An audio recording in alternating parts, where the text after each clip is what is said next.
here we are. Here we are. I need like a little red light or white, green light, like the cameras have for the news people. That would be fancy. My name is Lee Ann Furness. I am an independent Stampin' Up! Demonstrator here in Rochester, Minnesota, USA. It is a hot and steamy July day. It's July 30th. Tomorrow is the last day of the month. Last day to get bonus coupons if you order 50 more. And the last day to get my PDFs of lots of different cards that I did with my global team. So if you're interested in any of those, look it up, look on my website, or give me a jingle. Tonight we're going to talk about the leaf background stamp. And I kind of got a little crazy, and not everyone likes fussy cutting, including me. But I'm going to show you some fun things you can do that are simple. And then in a couple weeks, I'm going to do some emboss resist with heat embossing. But that's going to wait because I have to wait for my embossing powders to come. All right, let's go down to my surface. And I'm trying yet another layout because that's what I do always. All right. So I'm not sure really. Seems like it's always bright enough, but then when I'm looking here, maybe it's just because it's so bright. All right, on page 90 of your annual catalog, you will see this leaf, and that is the actual stamp size. And there's lots of ways to use it. They did a lot of fussy cutting here, and by fussy cutting, I mean you just take your scissors and actually cut out the images. Not really a fan of that too much. But one of the other background stamps shown here is the dog, and that's this stamp. And this is a fun card. It didn't come out perfect in my stamping, but that's okay because it's homemade, right? That's what we like. All right, so let's look at this leafy collection, this leaf collection, and see what Leanne did with them. You just never know. All right, so prior to this catalog, we had a stamping block that you could put this on. And not everybody owns that. And I usually tell people you don't even need it because you could just leave it in here, and use it to ink up your stamp. Okay, so what I'm going to show you is I'm going to take Petunia Pop, and I'm just going to take this, leaving it in my case because I don't want to get the block out. Plus, you can't even buy it anymore. So a Stamparatus or a stamp tool positioner would work great for this as well, if you had one. All right, so I just have a regular 4 by 5 1/4 cardstock sheet. And what I'm going to do is just take my scratch paper and kind of rub it around so I don't get ink on my hand. Don't look at that. And then, oh gosh, it flipped. So that's pretty simple, isn't it? So when you do that, you get some fun colors. Now let me show you. I'm going to put the Petunia Pop, which is one of our new in colors, back, because otherwise I will get it all, oh my goodness, all over the place. This glass mat that you see me having has this little chamois that comes with it, and that works so good for this kind of thing. Now what I'm doing is taking it out of the case because I wanted to show you how, if you have a glass mat, you kind of have the golden ticket. I'm going to do this maybe because then, oh yikes, because you have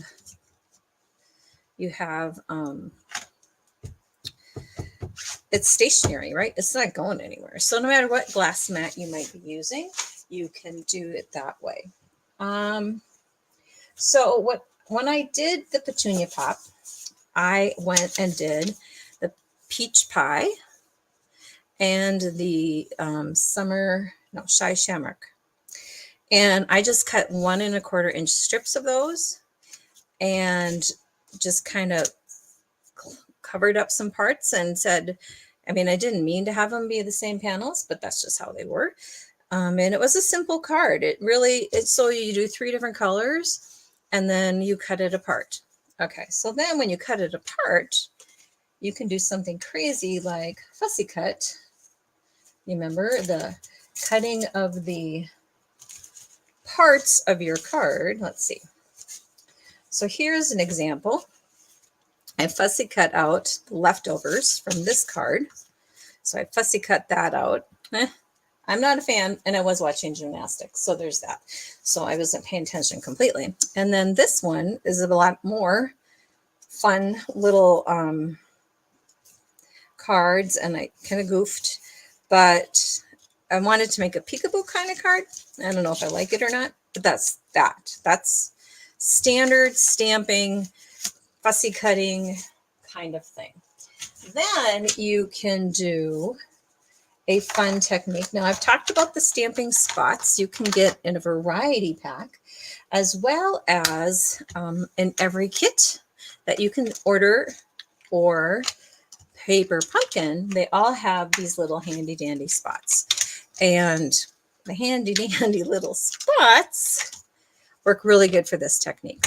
So I've got my whatever this is called, my leafy guy, and I'm just going to kind of ink up. This is garden green. Just a little bit, not really paying attention. And then granny apple green. And it's going to overlap. And that's okay, because you know what? We can re-ink it and clean it off. I don't know if anybody has ever shown anyone out there how to fix your ink pads if you get 2 different inks in it. That would be a good trick. That would be a good tip. I'm going to have to just start doing Thursday tips because I have nothing else to do on Thursdays. Just kidding. Okay, so this is shaded spruce, and it looks like a hot mess. You can't really tell. I don't like how this is kind of on a line, but you know what? It doesn't matter, because watch what we're going to do. We're going to take, in my mind, this is what we're going to do. And how come I don't have a soft seafoam? There it is. Okay, so we're going to take my favorite technique, really. This is really one of my favorites. It is the spritzing in watercolor look. So this really works well for here, because I'm going to get this wet. And it's pretty humid today here in Rochester, Minnesota, so I don't feel like I need to spray that too much. But again, I'm going to grab my scrap paper so I don't get ink all over myself. And then I'm going to pull this up and say, ooh, la, la, la, la. But look at all this extra ink right here. I'm not wasting that because I'm so wasteful. So I'm going to give it a little spritz, and then I'm going to take a piece of soft seafoam and line it up pretty much right where that whole thing was. So this is why you use the scrap paper. And then when you pull that up, it's softer and it looks different. Now, every time you do this, like what I've done before with water, it looks different every time. So let me show you a finished project, and then I'm going to actually finish cleaning. Look how easy this cleans up. Oh my gosh. Oh, you just got to get it off here. Glass mat. Okay. So, oh, I'm not done with it. But wait, there's more. So we're just going to move him back in here. This is done. This is the second generation of ink. And I used a lot of the, I didn't use a lot. I used the wording and the butterflies from the ephemera pack. And the ones I used were Saying Something. And these are on page, I don't know, 20 or something. But anyway, they come in their cutouts, and then some of them you can color. And so the little butterflies I have on here, I don't know if you can see that. I'm going to try to, I colored with my blends, and then I added some Wink of Stella. Love that Wink of Stella. I forget about it. But that's just kind of a fun, easy card to do with this same technique. And because I know fussy cut's not for everybody, and it's not for me either. I talked a little bit about in the future, I'm going to do an emboss resist, but this is actually the designer series paper, actually for Summer Splash, I believe. And then I stamped with white ink and white embossing powder and heat set that embossing powder. And it just gave this really fun look. And so that's going to, I'm not sure how I'm going to do that because it's loud and I'm going to have to wait till it's a little cooler out because it makes my room hot. I don't like to be hot, to be honest. Okay, here's another cool thing you can do. If you want a little bit more dimension, but you're not necessarily looking for fussy cutting or for, I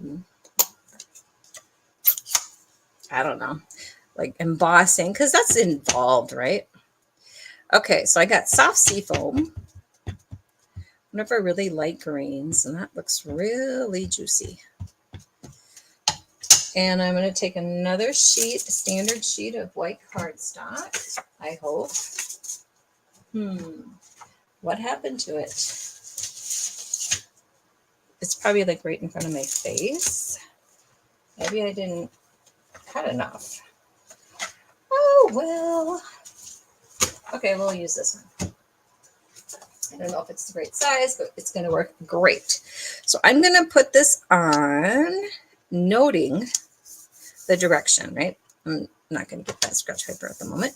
Okay, so I'm just going to pull this up and I'm going to flip it so I know that that's the direction I just did, right? Because I'm going to twist it. And so I'm going to twist the paper. So I don't know, the gymnastics, girls gymnastics, rocked it, man. That's my favorite. I'm going to do some Old Olive now, much darker. And remember, so this was how it was. I'm going to do a turn and put it on here. And then you get this dual look like that. Ta-da! And the problem with this being on here is that it's in my way. Didn't think that through very well. But so here is the finished project. It is just, it's fun. That's a whole different look than the just stamped plain, right? And so you can do so much fun stuff. You can variegate the color like this one and not spritz it. That was the other option. Just super fun stuff. And this greeting comes from an online exclusive called Softly Said. I checked today, it is still available. Remember, I don't always know if an online exclusive is gone. And when I mean online exclusive, I mean that you can order it from me, but you can only see it online because it's not in a publication that Stampin' Up! Is publishing. And the reason they do that is because they wanted more flexibility because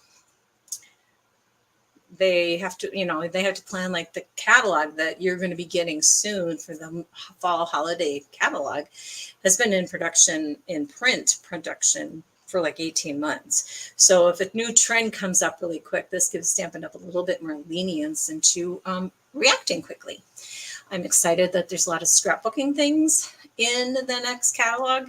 I am going to get some pictures of my grandkids and things and start scrapbooking because I missed that part of my paper crafting.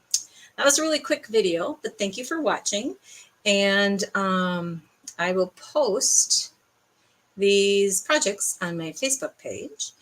And I'm going to have to start a Pinterest page, I think. I don't know. I need an assistant. All right. Have a great week. It's going to be a warm one here in Minnesota, so stay cool. Thank you. Bye. Bye.